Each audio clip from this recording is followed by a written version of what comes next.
Curso de Historia Sagrada, Antiguo Testamento, tema 17, David. Buenos días o buenas tardes o buenas noches, según me estéis oyendo. Hoy vamos a hablar del rey David. Y empiezo por el elogio que de él se hace en el libro del Eclesiástico. Bueno, en el libro del Eclesiástico al final hay un elogio de los padres y resumen un poco, al elogiarlos, sobre todo a los principales, resumen pues la idea que se tenía de este personaje en el judaísmo y también, como no, en el cristianismo inicial. Empiezo pues. Como se separa la grasa en el sacrificio de comunión, así David fue separado de entre los hijos de Israel. Jugó con los leones como si fueran cabritos y con los osos como si fueran corderos. ¿Acaso no mató de joven al gigante y quitó el oprobio del pueblo, lanzando la piedra con la honda y abatiendo la arrogancia de Goliat? Porque invocó al Señor Altísimo, quien dio vigor a su diestra para aniquilar al potente guerrero y reafirmar el poder de su pueblo. Por eso lo glorificaron por los 10.000 y lo alabaron por las bendiciones del Señor, ofreciéndole la diadema de gloria. Pues él aplastó a los enemigos del contorno, aniquiló a los filisteos sus adversarios para siempre, quebrantó su poder. Por todas sus acciones daban gracia al Altísimo, el Santo, proclamando su gloria. Con todo su corazón entonó himnos demostrando el amor por su Creador. Organizó coros de salmistas ante el altar y con sus voces armonizó los cantos y cada día tocarán su música.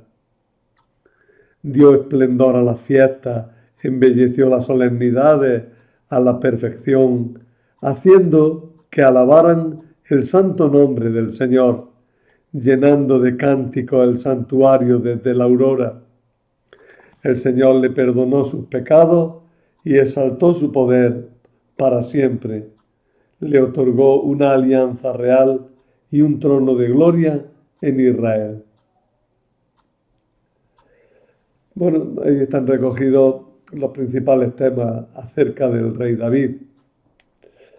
La verdad es que dedicarle solo un tema a David me parece escaso, pero es que no tengo otro remedio. No nos da tiempo a mucho más. Quizá en alguna ocasión, si tuviéramos más tiempo, podríamos dedicarle más espacio. Cuando me puse a preparar el tema, empecé a preparar las aventuras que habría que enumerar y narrar un poco acerca de David, pero me salieron, me parece, 30 y tantas como mínimo. La verdad es que eso así pues se hacía imposible. Así es que vamos a ver de conjunto al rey David. Si queréis tener la fuente directa de conocimiento acerca de él, tenéis que leer desde el capítulo 16 del primer libro de Samuel hasta el segundo capítulo del primer libro de los Reyes. Es decir, hay que leer libro y medio. No es tanto, son unos 40 capítulos en total. Hombre, tiene su espacio, tiene su tiempo, pero se lee en poco tiempo. Además son aventuras, muchas de ellas conocidas, muchas de ellas totalmente desconocidas. Las da uno por supuestas siempre y convenía pues refrescar un poco la memoria, o más que la memoria, acceder a su conocimiento en muchos casos por primera vez. Sin poder evitarlo, aludiré a muchos de los relatos de forma que quizá digáis de qué está hablando este, ¿no? Pero ya os digo, si vais recurriendo al libro, pues a la Biblia, pues entonces encontraréis mucho más, ¿no? Mm, Una cosa sobre los últimos temas en realidad. No he puesto muchas citas. Habría que estar poniendo citas continuamente para todo lo que se dice. Quizá tenía que haber puesto algunas más, pero lo dejo como trabajo. ¿Mm? Que de camino pues os hace leer trozos sueltos, ir profundizando en el conocimiento de estos capítulos que hablan del rey David. Cuando empecemos a leer, pues vais diciendo, vais cogiendo la Biblia, como he seguido, pues no será muy difícil, ¿eh? Y vais poniendo las citas junto a lo que vamos diciendo en la hoja de los apuntes. De todas maneras, yo creo que el tema, incluso sin los apuntes, también puede entenderse y ya sabéis, el conjunto del relato está desde el capítulo 16 del primer libro de Samuel hasta el capítulo segundo, inclusive del segundo, no, del primer libro de los Reyes, con todo el segundo libro de Samuel íntegro en medio. Ahí tenemos pues todo lo relativo a David. Luego en los libros de las crónicas, pues también, pero los libros de las crónicas prácticamente repiten lo que pone los libros de los reyes. Quizá había que insistir más en ellos también. Pero bueno, estamos haciendo una historia sagrada y no un estudio crítico de la historia de David. Antecedentes de David. Los relatos acerca del origen, vocación y primeras gestas de David. Aquí tengo una primera errata. Es que voy corrigiendo la errata. Que cuando puedo las tengo en cuenta para que no salgan en vuestros apuntes. Digo que los relatos acerca del origen, vocación y primeras gestas de David se agrupan en la llamada historia de la ascensión de David. Me acuerdo que cuando leí por primera vez este título decía yo, es que hay una historia en la que dice que David subió a los cielos. No, es ascensión al trono. Ascensión al trono. David sube de categoría y la historia de su subida, de su ascenso, pues la tenemos en el primer libro de Samuel, desde la mitad hasta el principio del segundo libro de Samuel. En primer libro de Samuel, capítulo 16, encontramos por primera vez la figura de David. El autor ahí ha querido empezar contándonos como comienzo, como inicial, lo que fue su final y la tónica de su vida. Es decir, David es el elegido del Señor, el pequeño pastor que es sacado de las ovejas para pastorear hombres. El tema del rey pastor es un tema clásico, ¿eh? Aparece también muchas veces en la Ilíada, donde los epítetos son cansinos, y en la Ilíada a Agamenón se le llama constantemente pastor de hombres. El rey es pastor de hombres. Pues bien, David primero fue pastor de ovejas y supo defenderlas bien. Luego fue pastor de hombres y también supo defenderlos bien. En el relato inicial acerca de David, el autor anticipa todo lo que sabe del personaje, o mejor, todo lo que quiere decirnos de él. Es bello, es valiente y sobre todo cuenta con la bendición de Dios, a pesar de ser el más pequeño de sus hermanos. el relato de esta unción real, por tanto, hay que considerarlo programático. Fijaros, en el capítulo 16, pues se oscila siempre, en la historia de David, siempre se oscila con un aspecto delicado, fino, elegante, y por otro lado, el aspecto rudo del guerrero valiente, ¿no? Y se combinan los dos como se pueden, destacando, pues eso, su belleza y su valentía con mucha fuerza. Pero sobre todo, lo que se quiere decir con todo ello es que David es el elegido de Dios. Fue elegido por Dios para pastorear su pueblo.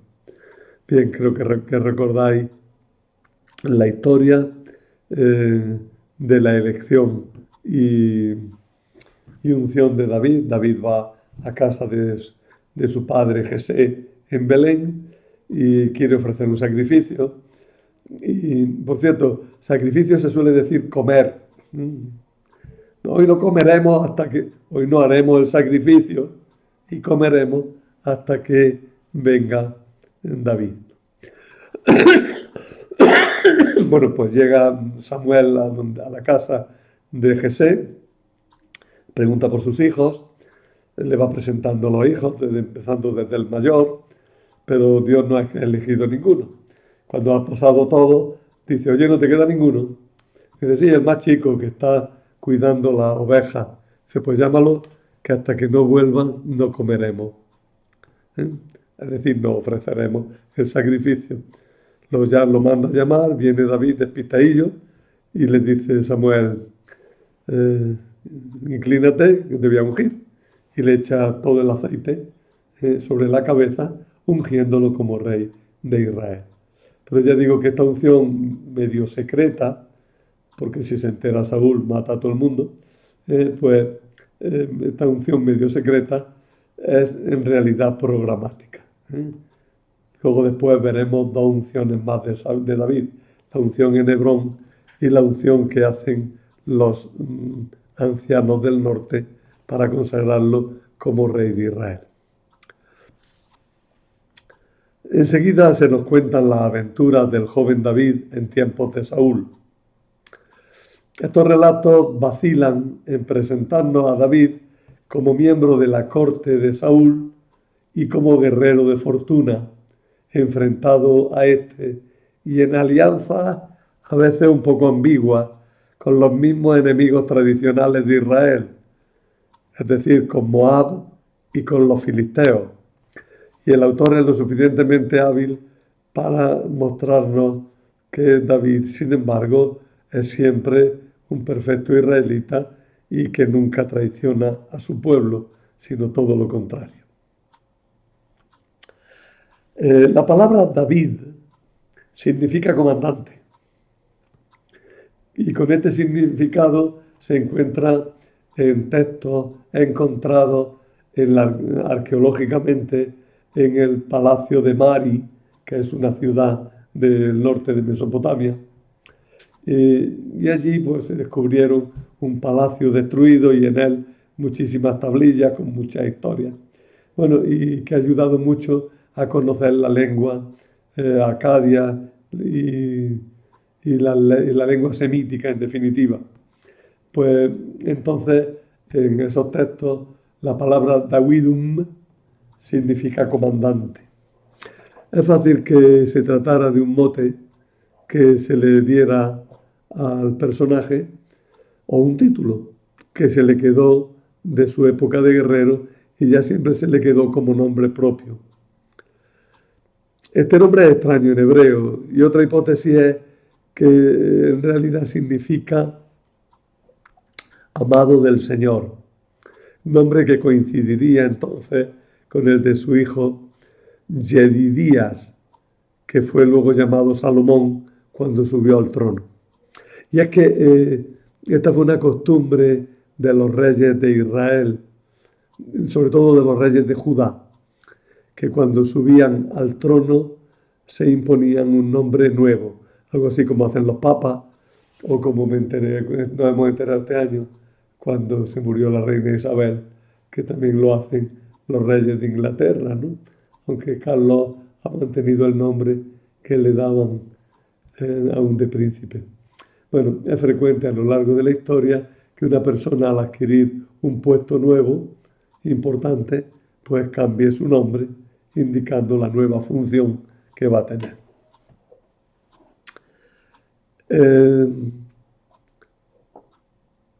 Es probable que en el caso de David nos encontremos con un nombre distinto, que quizás fue el Hanán.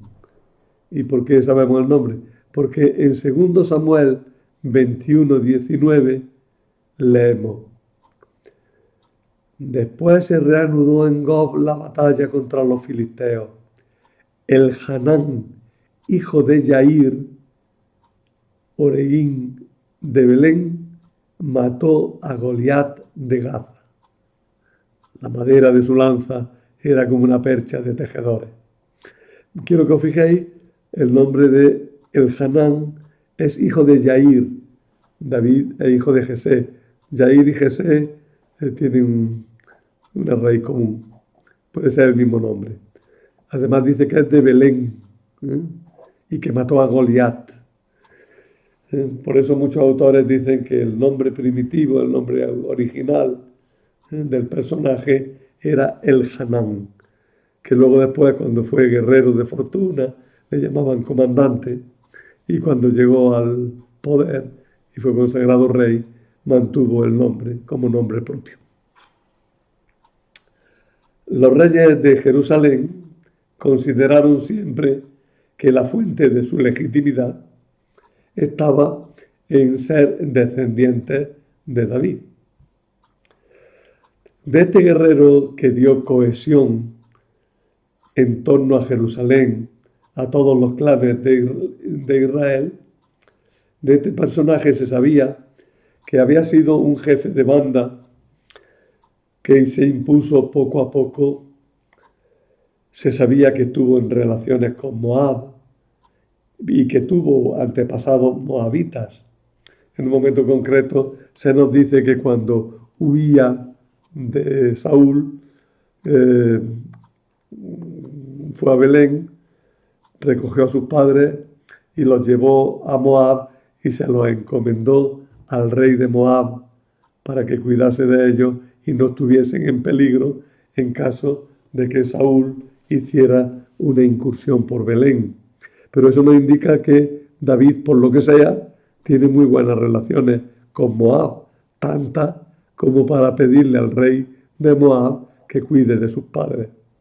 En el libro de Ruth, tal como está actualmente, resuena fuertemente esta problemática, porque al final se añade una genealogía por la cual se dice que Ruth es bisabuela de David. ¿Con esto qué se está diciendo? Pues se está diciendo que David es moabita, vale, de acuerdo, tiene raíces moabitas, pero es a través de una mujer que fue la perfecta prosélita y que hace ya 4 generaciones, y que por tanto David es perfecto israelita, a pesar de tener antecedentes en Moab. Otros, sin embargo, dicen que esta genealogía se puso con cierta mala idea para decir, oye, que no te las des de mucho, que al fin y al cabo tú también tienes antepasados moabitas. Me parece que es más válida la primera interpretación. Sí, tiene antepasados moabitas, pero es en 4ª generación y por una persona que fue una prosélita perfecta, como es Ruth, y además David, de esa manera, es también un perfecto israelita. Luego también se sabía que había estado en buenas relaciones con los filisteos, y esto le fue permitiendo subir hasta que al final se independizó de ellos. De hecho, se puso al servicio del rey de Gat. Aquí encontramos con David toda una temática que aparece en los guerreros a lo largo de toda la historia.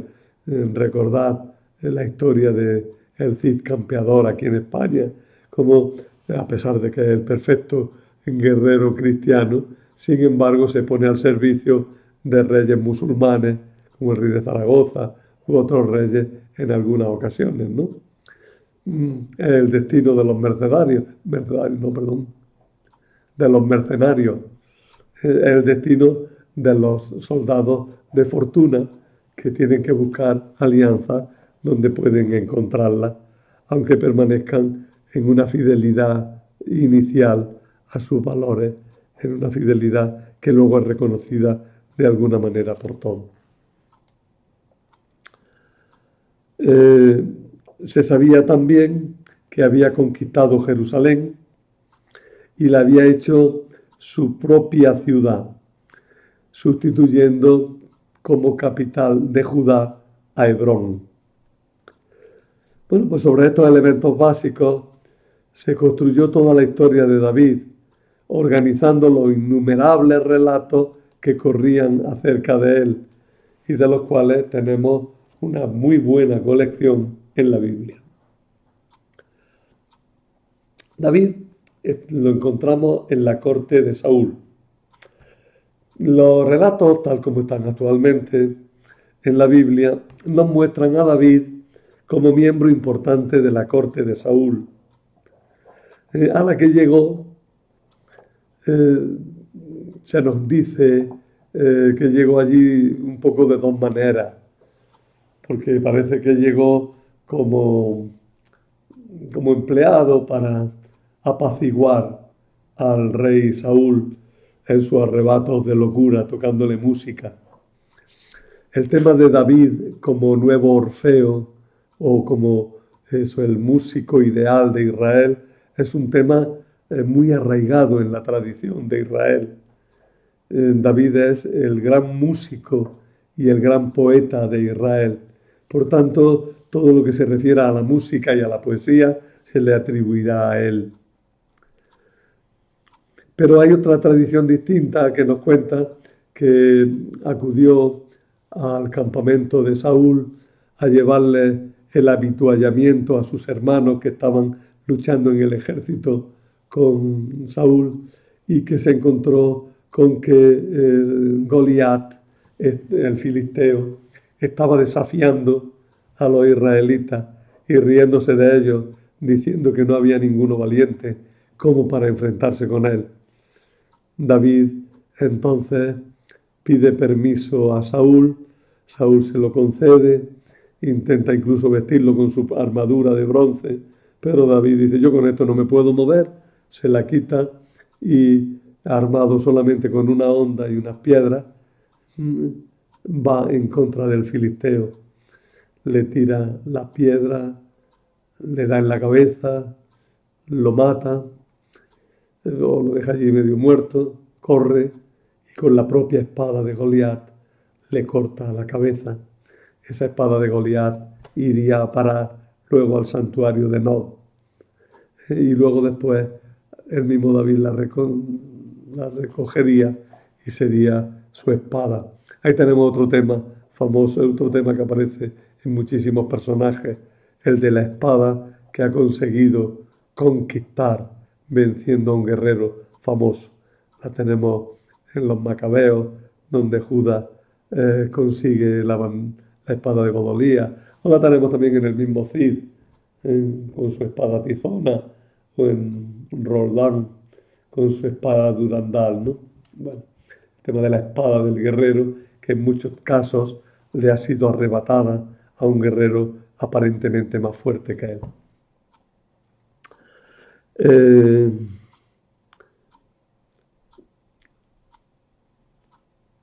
Es constante, ya lo he dicho, que es constante presentar a David como el nuevo Orfeo, el verdadero Orfeo, capaz de calmar las locuras de un rey con arrebatos de furia, compositor, inventor de instrumentos, buen poeta, redactor de los salmos que se cantaban en el culto. El entorno de Saúl se presenta como una mezcla de corte y de campamento militar. Y esto hace verosímil tanto la imagen de un cortesano que llega a destacar por su hazaña guerrera como la de un guerrero que adquiere puestos cercanos al rey. En esta línea de cercanía al rey están los relatos a los cuales ya hemos hecho referencia. El relato de el duelo con Goliat, en el que Goliat muere. Están también los relatos sobre un tema que me hubiera gustado desarrollar, pero no voy a tener tiempo, que es el de su amistad con Jonatán, el hijo de David, el hijo de Saúl, heredero de Saúl, además un personaje importante, un personaje maduro, un personaje válido, ¿no? Con el que hace una amistad muy fuerte, David. O sea, ha sido mal interpretada o interpretada en línea de homosexualidad, pero creo que no es válido, no es válido. Los relatos sobre la amistad de David con Jonatán tienen valor por sí mismos como amistad, pura amistad y buena amistad, y no hace falta interpretarlo como homosexualidad. A pesar de una frase que luego dice David en la elegía de Saúl y Jonatán, cuando canta su muerte, y dice que su amor era para él mejor que el de las mujeres. Pero quiere decir sencillamente que lo quería mucho, que eran buenos amigos, se llevaban muy bien y que él estaba a gusto con su buen amigo Jonatán. De hecho, Jonatán se portó muy bien con David y David se porta muy bien también con Jonatán y con su hijo, pero las relaciones de David con los saulitas son más complicadas. También aparece en este contexto el matrimonio de David con Mical, la hija de Saúl, y también sus muchas hazañas guerreras en la lucha contra los filisteos, en algunos casos incitadas con mala idea por Saúl, que pretende que David muera en la batalla, y para eso incluso le ofrece su hija, y al final tiene que dársela como esposa. Mical, la esposa de David, la hija de Saúl. La ruptura de David con Saúl se presenta como producto de los celos de Saúl al ver cómo crecía el prestigio militar de su subordinado. Se cuenta que al volver de una batalla, la gente recibía a Saúl y a David entre canto y alegría, pero tuvieron la mala fortuna de decir: Saúl mató a 1000, David a 10.000. Cosa que a Saúl le sentó fatal. Le asignan a él 10.000 y a mí 1.000 nada más, ¿no? Y Saúl le tenía unos celos, porque la verdad es que Saúl, por un lado, había apreciado y se había llevado bien con David, pero por otro lado, aparece como que tiene unos celos horrorosos contra él, hasta el punto de que quiere matarlo, ¿no? En los dibujos que he puesto en el tema, que hoy son dibujos más bien medievales, encontramos en el que el rey está pretendiendo matar con su lanza a David, que está ahí el pobre con su guitarrilla, intentando calmarle los malos humores al rey, ¿no? La ruptura de David con Saúl, ya digo, se presenta como producto de los celos al ver cómo crecía el prestigio militar de su subordinado. David tuvo que abandonar la corte y dedicarse a huir de Saúl. Los episodios que se nos narran nos muestran a un personaje que organiza una banda guerrera que se va imponiendo lentamente en Judá, en el sur. Un elemento a destacar en estos relatos es el respeto que David muestra siempre por Saúl, al que reconoce como ungido del Señor.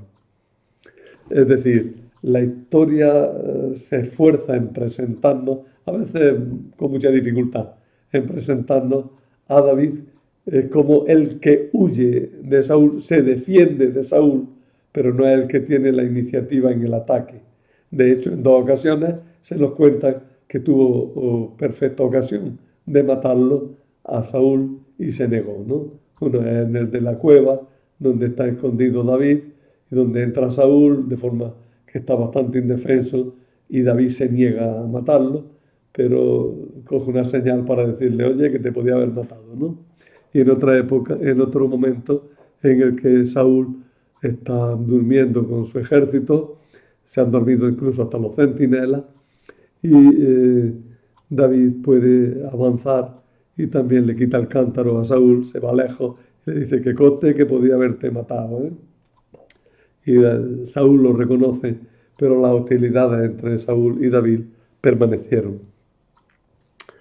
También se destaca su colaboración con los filisteos, pero que esta colaboración nunca lo llevó a luchar contra Israel, sino más bien contra otros enemigos tradicionales de Israel, como eran los amalecitas. En este sentido es muy significativo el relato que hace eh, cuando los filisteos van a dar la batalla que ellos piensan ya definitiva contra Saúl. De hecho, en ella murió Saúl. Y entonces David está por allí, pero el rey de Gat no se fía de Saúl, el filisteo no se fía. Saúl le dice, no, no, tú quédate por aquí en la retaguardia. ¿Mm? Y Saúl entonces vuelve a Sicelag, pero se encuentra con que, con que la aldea ha sido asaltada por los amalecitas, y él entonces hace una campaña contra los amalecitas, mientras que Saúl está defendiéndose de los filisteos, David está luchando contra otros enemigos de Israel, como son los amalecitas. David nunca lucha contra Israel, sino que al contrario, lucha contra los enemigos de Israel. Las etapas de la ascensión de David, podemos decir que fueron David jefe de banda, David señor de Sicelag y David rey de Hebrón, y finalmente pues David rey de Israel y dueño de Jerusalén. La unción de David como rey de Judá en Hebrón estuvo en conexión con la muerte de Saúl. David estaba en Sicelag, que es es difícil de señalar porque es una aldea pequeñita. A ver si yo soy capaz, que como tengo que ir al revés, me cuesta mucho trabajo. Ahí la tenéis. No puedo ahí. ¿Veis? Ahí ahora, ¿lo veis? Sicelag. Era una ciudad que pertenecía entonces a los filisteos. Bueno, cuando decimos ciudad, es una pequeña fortaleza, ¿no? Que pertenecía a los filisteos. Se le habían encomendado a David como señorío, para que fuera feudatario del rey de Gat. Pues bien, David estaba en Sicelag cuando se enteró de la muerte de Saúl, porque vino una amalecita, precisamente, que viene a contarle que Saúl ha muerto en Gelboé y que incluso él ha sido el que lo ha rematado y le ha quitado la corona, la diadema y el brazalete, y viene a traérselo a David para que vea que realmente Saúl ha muerto. El pobre muchacho aquel, el logrero aquel, cree que va a conseguir algo bueno, y lo que consigue es que David quiera quitarse de encima toda sospecha de que ha intervenido en la muerte de Saúl y mande matar a la malecita por haber atentado contra el ungido del Señor.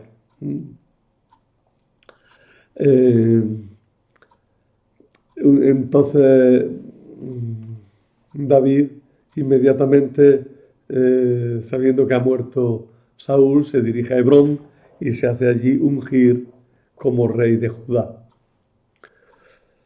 Hebrón, en el centro de Judá, era la capital ideal de la zona.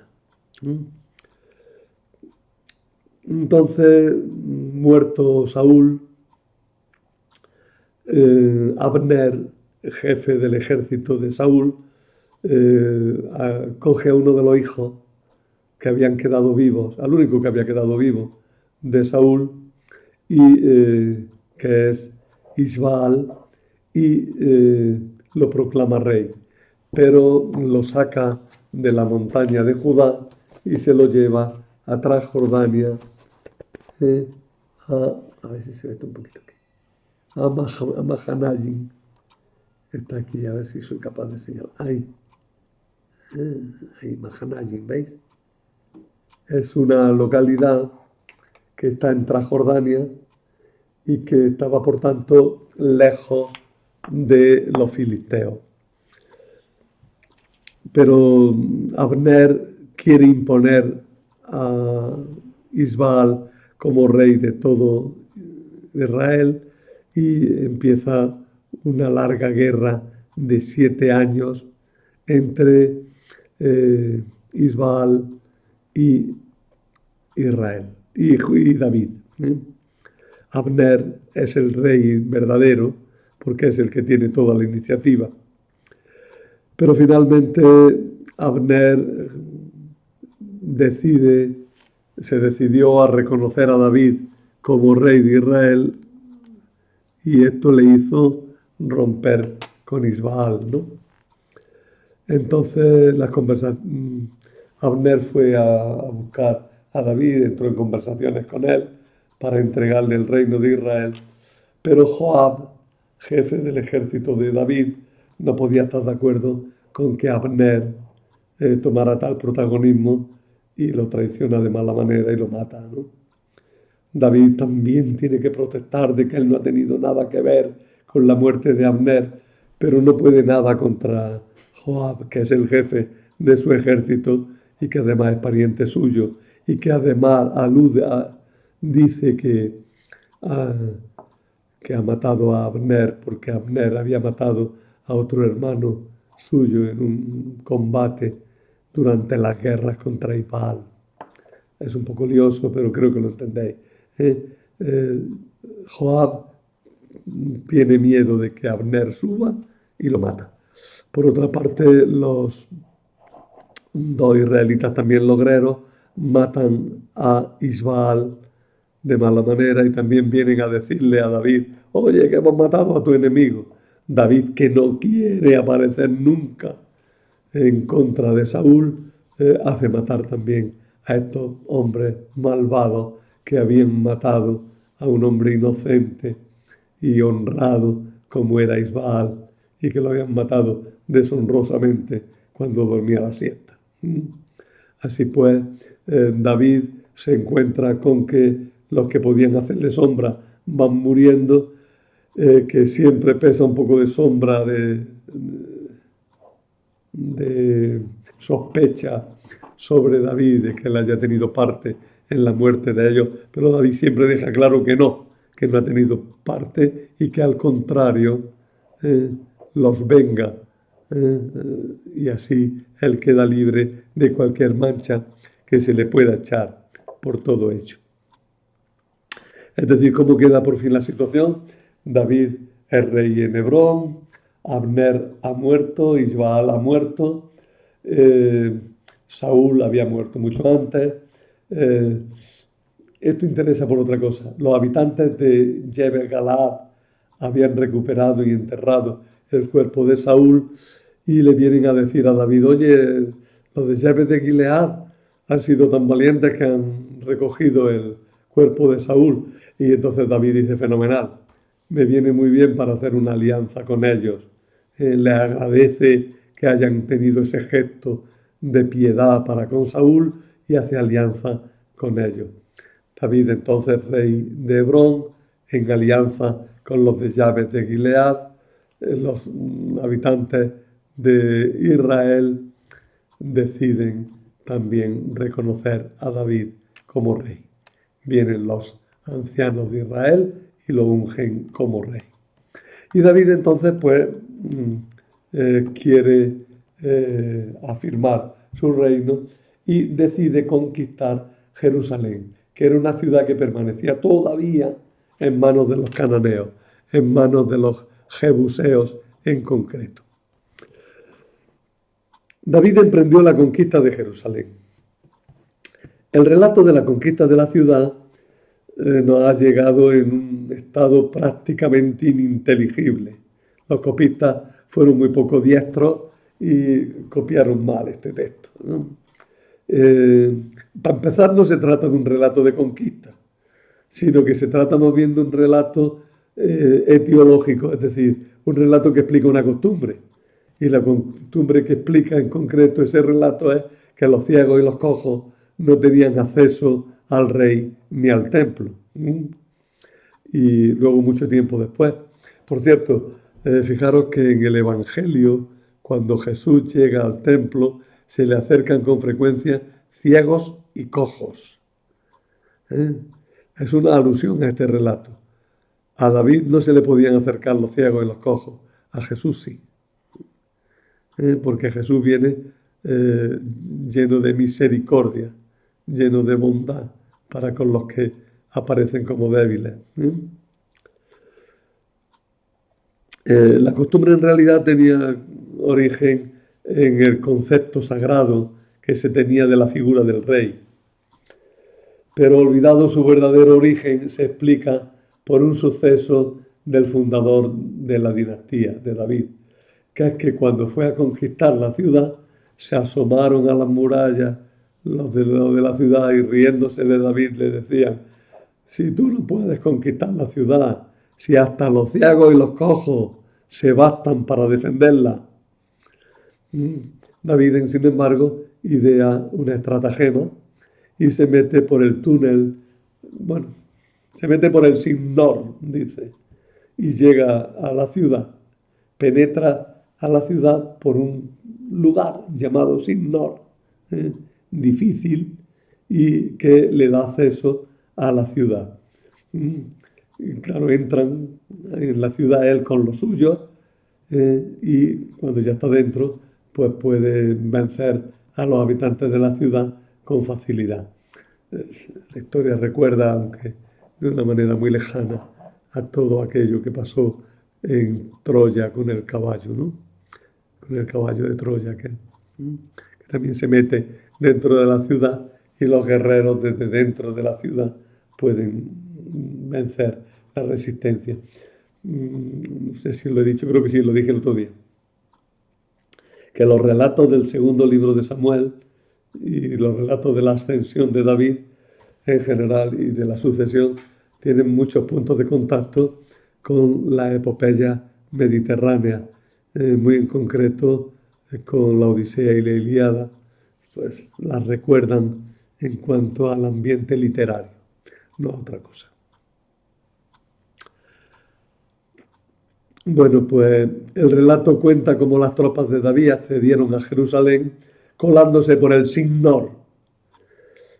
¿Qué era el Sinnor? No lo sabemos, pero muchos dicen que era el canal subterráneo que surtía de agua a la ciudad. Hay una fuente fuera de la ciudad que se llama el Gijón y a través y el agua de esa fuente desde muy antiguo se desvió hacia el interior, se hizo un túnel que por debajo llegaba hasta Jerusalén, hasta dentro de las murallas, y de esa manera se garantizaba el abastecimiento de agua cuando había sitio de la ciudad, ¿no? Bueno, pues por ese túnel del agua potable, por donde parece que se metieron. Es muy complicado, pero vale, es lo que se ha venido diciendo. La Biblia dice que entraron por el Sinnor y que así lo que decían de los ciegos y los cojos se volvió contra ellos. El relato de la conquista no está fechado. Por eso no sabemos cuándo cayó la ciudad en manos de David.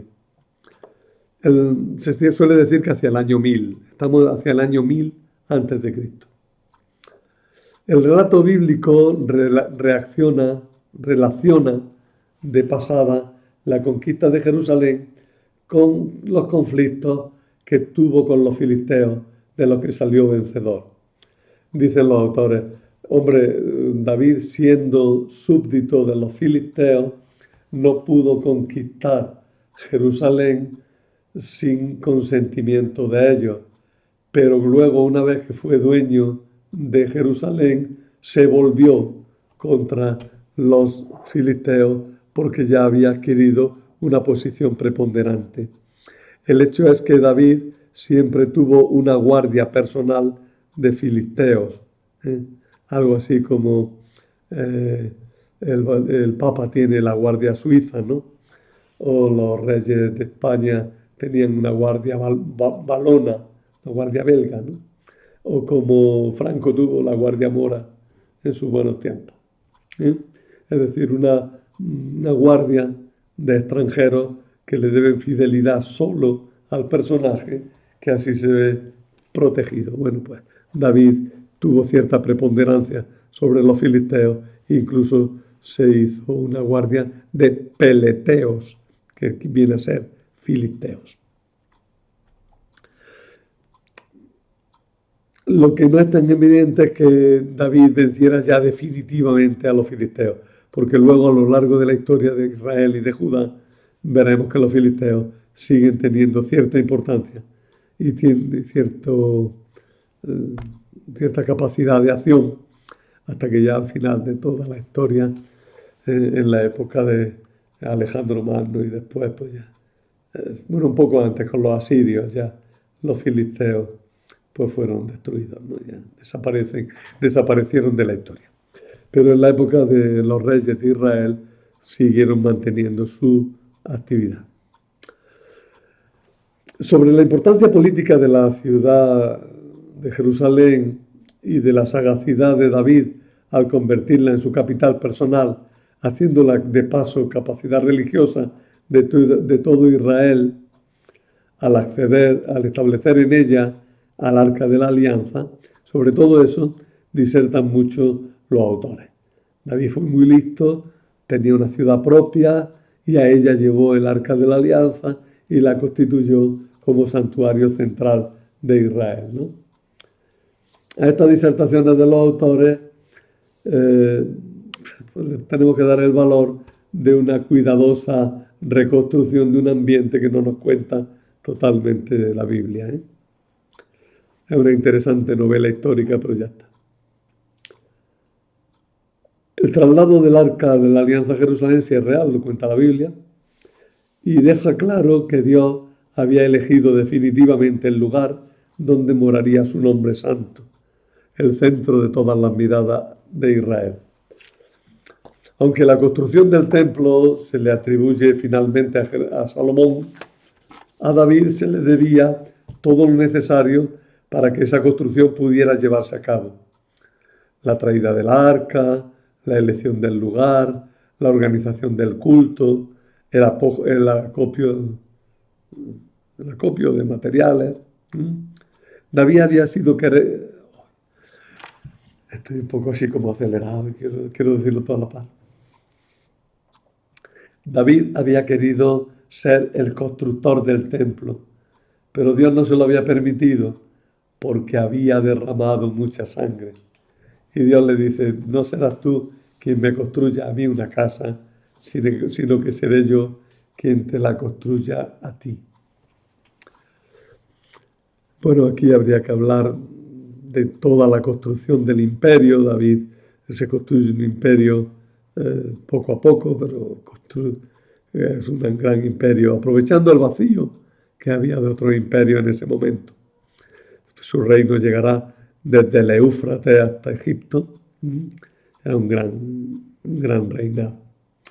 Nos cuenta en la Biblia cómo organizó ese estado, pero no se nos cuenta apenas nada, ¿eh? Se nos dice que tenía una serie de funcionarios y ya está, ¿no?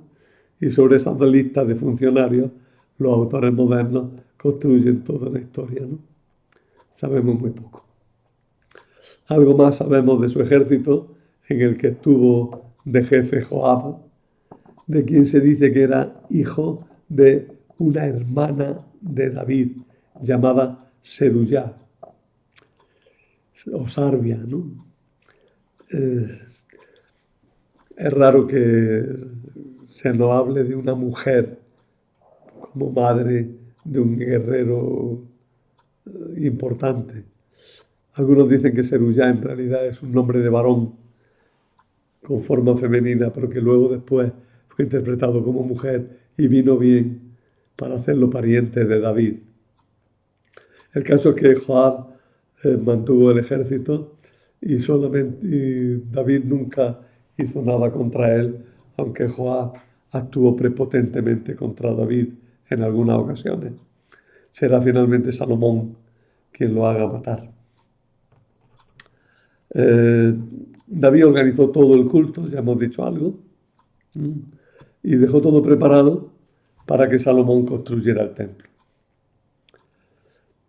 También aparecen los problemas de un harén mal administrado, en el que los hijos se pelean por tener el poder. En la administración de justicia, David dejó mucho que desear, aunque hay que decir que los relatos sobre sus actuaciones judiciales son escasos y relacionados con la propaganda política que hizo Absalón para conseguir el reino. Los últimos años de David se vieron turbados por la crisis de la sucesión.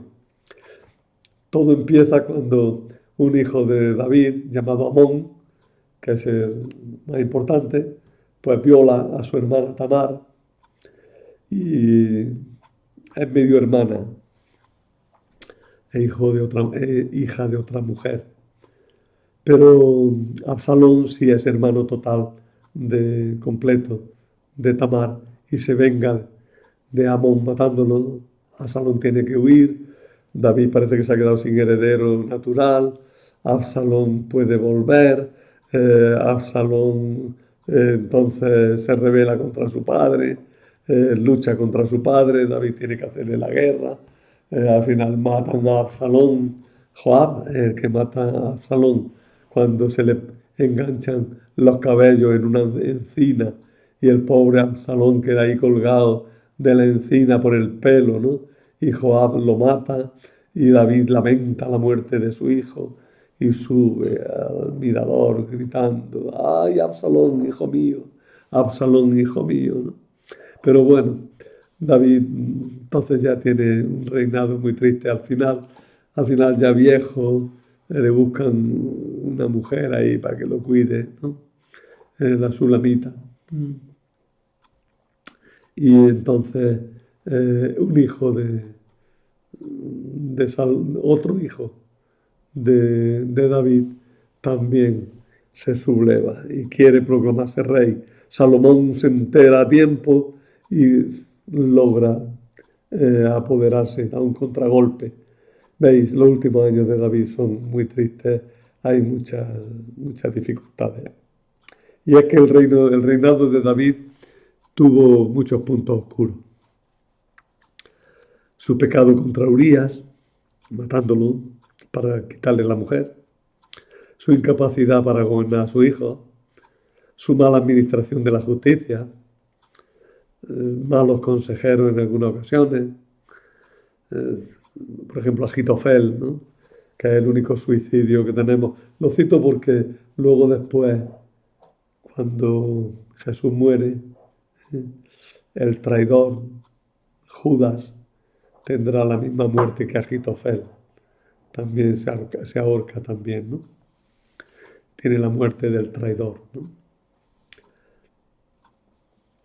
Las venganzas oscuras contra la familia de Saúl, las traiciones y sobre todo esa rebelión de Absalón, las intrigas de Adonías y Salomón. Se pueden añadir otras rebeliones menores, como la de un tal Seba. ¿Qué hay detrás de todo esto? Por un lado está el intento de mostrar a Salomón como el legítimo heredero que llega al trono por obra de Dios, que mueve la historia en favor de sus elegidos, y por otro las críticas a unas formas determinadas de llevar el gobierno que conducen a grandes desastres. Y los deseos de exculpar a David de acusaciones que en determinados círculos se le hacían, diciendo que había sido un mal gobernante. Es curioso notar que detrás de tanto desastre y de tanto asunto turbio, la figura de David logra salir idealizada. Y el sentimiento que produce en el lector es de simpatía y de admiración por el elegido del Señor. El autor bíblico sabía redactar, sabía presentar bien a su personaje, sabía comunicar muy bien su idea. Bueno, me dejo en el tintero toda la historia de David, pero ya os he dicho dónde podéis verla y descubrir aquí lo principal. No me he dado, se me ha pasado algo importante que tengo que decirlo. Hay un elemento teológico a tener en cuenta que es la promesa a David. La dinastía de David se basa en una promesa hecha por Dios a David mediante Natán. Cuando David quiso construir el templo, Natán, por orden de Dios, le dijo: no serás tú quien me construya una casa, sino que seré yo quien te construya a ti una dinastía. Tu casa y tu reino se mantendrán siempre firmes ante mí. Tu trono durará para siempre. La seguridad de esta herencia moverá toda la historia del reino de Judá y llegará hasta el mismo Jesucristo, en quien se cumple definitivamente esta promesa. Jesús es el hijo de David, el descendiente de David, cuyo reino no tiene fin, cuyo reino permanece para siempre. El hijo de David definitivo es Jesús. En él se cumplen las promesas hechas a David. Eso es fundamental. Lo tenéis en 2 Samuel 7, se conoce como la promesa de David o como la profecía de Natán, la profecía del Mesías, que nacerá de la familia de David. Bueno, con eso ya sí, ahora sí tenemos el tema entero, que ha sido un poquillo más largo, pero es que ya veis que hay muchísimo que hablar acerca de este personaje. Nada más.